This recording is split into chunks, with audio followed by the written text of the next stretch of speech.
Hello again, Slot Car fans. This is going to be my last video before the Australian Nationals.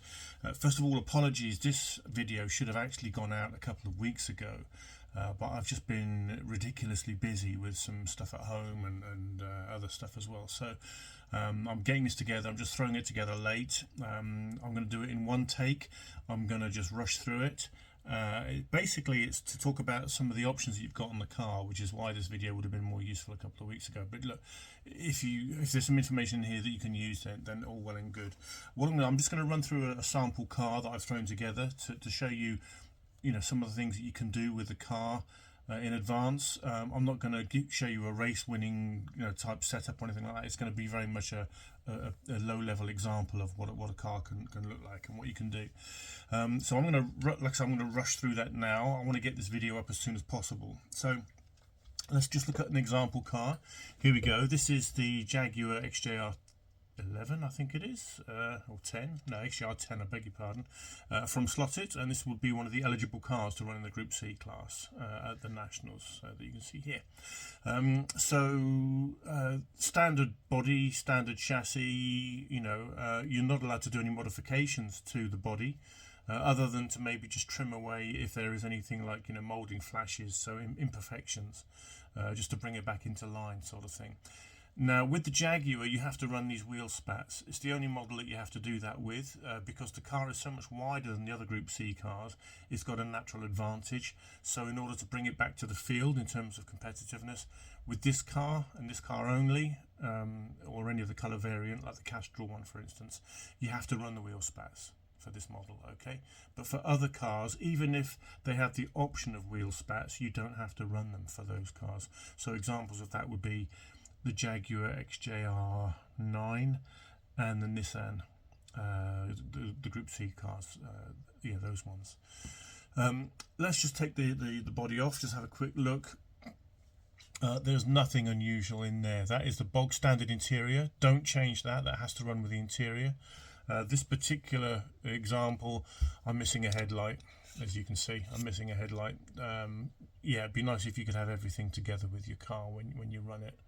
Okay, now you can probably see that I've changed the body screws. I've got brass ones here. That's just my preference. The reason I like them is they've got a they've got a blank section next to the screw head, and that's the part that goes through the chassis, and therefore that allows a bit of body float. And I like my cars to have a bit of body float when they're running around the track. Okay, so that's the reason for those body screws. Okay, but everything else standard. Okay, body has to be standard. There is nothing you can do with the body. Like I say, just maybe run some sandpaper along this edge, maybe around the nose area, just a little bit, nothing too much, otherwise it'll look like a modification. Modification is not allowed. Okay, so that's the body. Okay, next let's look at the chassis. I've just thrown this together with some parts from my spares bin, just to get the discussion going. Okay, so these are not representative tyres. That's not representative gear. That's the standard gear that you get with a Slot.It Group C. Let's just go through this in a little bit of detail. Let's go front to back. Okay, first things first, the slot guide. The slot guide is this one is a wood guide. Okay, it's specifically made for wood tracks, the type of track that we're going to be running on at the Nationals, and it's a little bit deeper, and it gives you a bit more stability, especially through the high-speed stuff. My advice would be, don't use the standard one, use the wood guide if you've got it. I can't remember the part number. I think it might be CH07 from Slot.It. Okay, I've used a different screw myself in there. The one that's supplied there's nothing wrong with it at all, but this one is a brass screw, and the threads are nicer because it's a machine screw. It's not a forged screw, it's a machine screw. So yeah, so that's the slot guide. You are permitted to use slot guide spacers if you want. This car doesn't have one, but you can put a spacer between the chassis and the slot guide. Okay, there are certain manufacturers that do those. I think NSR, Slotting Plus, they do slot guide space, maybe Scale Auto as well. And it's up to you, in terms of getting that ground clearance right. Okay. Next, front axle. This is an independent front axle. What that means is when the car comes out the box, it's just got a solid axle, and these wheels are just push fit onto a solid front axle.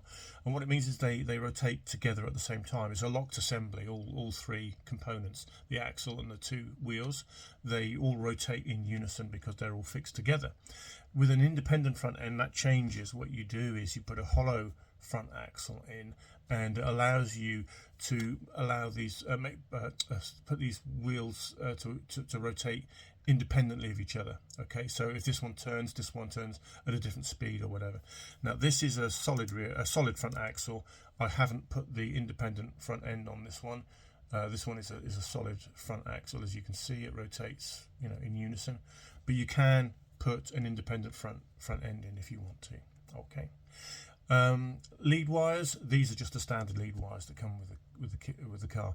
I quite like these because you can take the motor out without having to undo everything, and you just, you know, unclip this connector here, and you can pull the motor out and put another one back in and reclip it. So I actually quite like this. And again, you know, especially in the Nationals, you know, you're going to be putting your hand-out motor into the car, and if it's got, you know, this you know, clip arrangement, this connector arrangement, it's just a question of, you know, pulling one out, unclipping it, putting the new one in, clipping it up.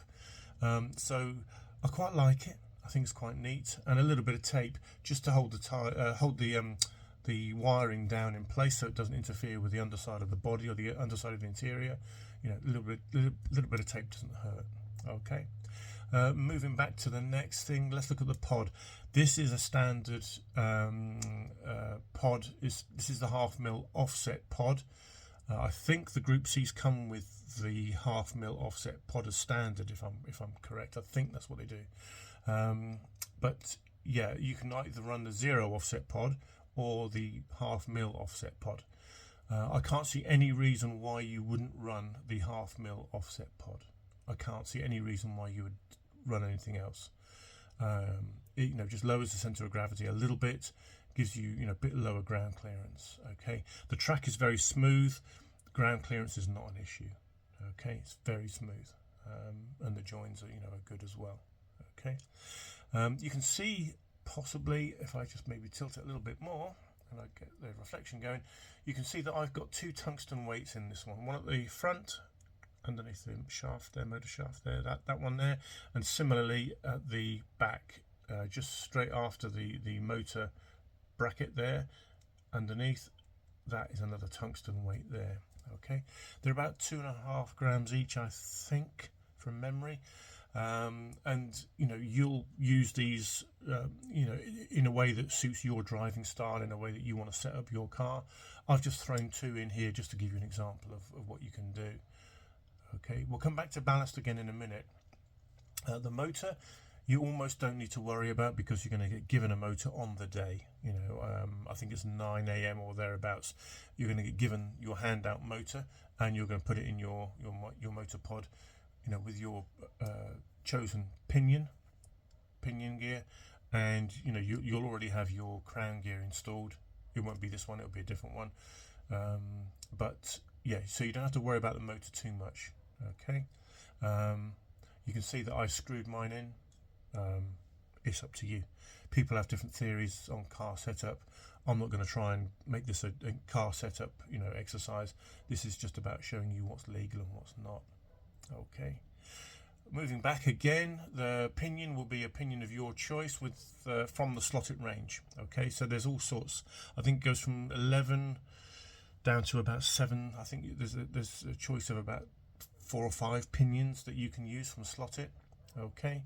Similarly, the gears, they have to be this brass stroke bronze hub, and one of the coloured gears, not the white offset gears. I don't have one here to show, but Slot.It do a complementary set of crown gears that are all moulded in white plastic with the same number of teeth. So there'll be a 27 tooth similar to this one, but they're for the more aggressive offset pods, and they don't apply in this scenario. Okay, don't use the white gears. Use the coloured ones. Okay. I think the white ones will be scrutineered out. Okay, so don't fall over that one. Okay. This axle, I think, is a hollow rear axle. I've just put it there just as an example. Bit of weight saving. If that's important to you, you may or may not like them. It's up to you. But you can see that that's a hollow axle. If I try and line it up with the screen, this will be a challenge. But let's see if we can do it. Is it going to work? No, it's not going to work. But trust me, you can actually see on the end there. That's a hollow axle. Okay, bit of weight saving. All right, okie dokie. These are not representative wheels. These are just wheels I've thrown on just for appearances. These are not representative wheels. These are rubber, Slot.It rubber on some Slot.It rims, but they're not representative of what we'll be using at the Nationals. Don't worry about that. You'll be given rear tyres and rims all glued up and trued up and ready to go. You'll be given those. I've just finished them in the last day or so. 40 sets, so hopefully there's enough. Track width 62 millimeters.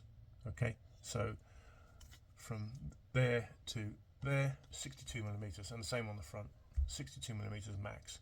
Okay, so if you've got spacers in here,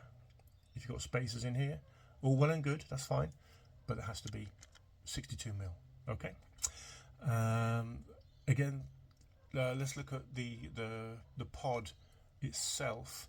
I mentioned this is the standard 1/2 mil offset. You can see that I've used non-standard screws again. These are Slot.It screws, but these are the brass ones. Okay, they're the ones with the flat heads on them. Yeah. So again, I've just thrown this car together with some bits that I've got left over. Okay.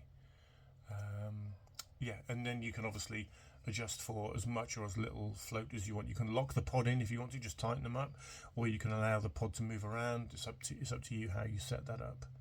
Okay, and that is pretty much it. Let's talk about the chassis itself. Yeah, the chassis is important. Standard chassis, very much like the body, you can't change anything on the chassis. So don't go machining anything away.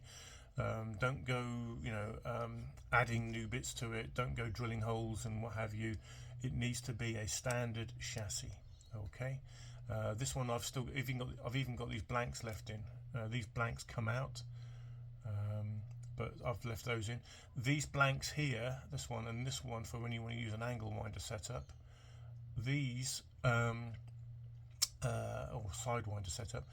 These you can take out. It mentions explicitly in the rule set that you can actually take these out. So I always do because I like a bit of float with my motor pod, and I just think to myself, well, if those are there, they're just going to get in the way and ruin the float. So yeah, but in every other respect, in all respects, this is a standard Jaguar XJR10 chassis.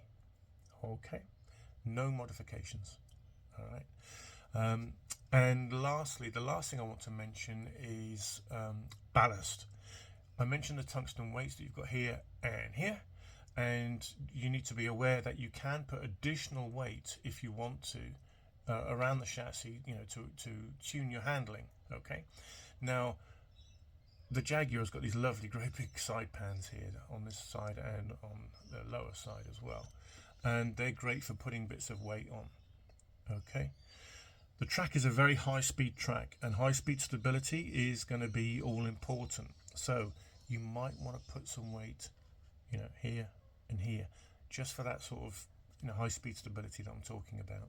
Okay, maximum weight of 80 grams. So if you do put bits of lead, tungsten, whatever in there, that's fine, but it needs to be the whole total car weight when assembled has to be less than 80 grams. 80 grams or less. Okay, so there's a run through of the car. It's a very standard setup actually. There's not a lot going on here. So there was one other thing I should have mentioned. You are allowed to use axle stoppers if you want to. Okay, this car doesn't have them, but you can use axle stoppers if you want to. Okay, and that's about it. That's all I'm going to say on this sort of fairly vanilla build. You know, if I was to race this car, I'd be doing a lot more to it. You know, I'd be putting a bit of ballast in, you know, etc., etc. You know, just to try and settle the car down through those high speed corners that we know exist. Okay, so yeah, you know, it's the Nationals. Try to make sure that you know your car looks nice. You know, make sure it doesn't have a missing headlight and that sort of thing. You know, it is the Nationals. It's a Nationals level event. You know, let's support the event by bringing along, you know, the best of what we have. Okay, I'm going to leave it there. Like I say, apologies that this one's been a bit late. I've just been overwhelmed lately. And I hope to see you on Saturday, on the 6th of December at Slot Shop. And it's going to be a great event. It was last year and it will be again this year. It's going to be great fun. The new track is awesome. We've been debugging it over the last couple of months and it's you know, it's ready to go. It's all good. So with that, farewell for now. See you on Saturday, and in the meantime, do something nice for somebody today. Okay, cheers now, bye.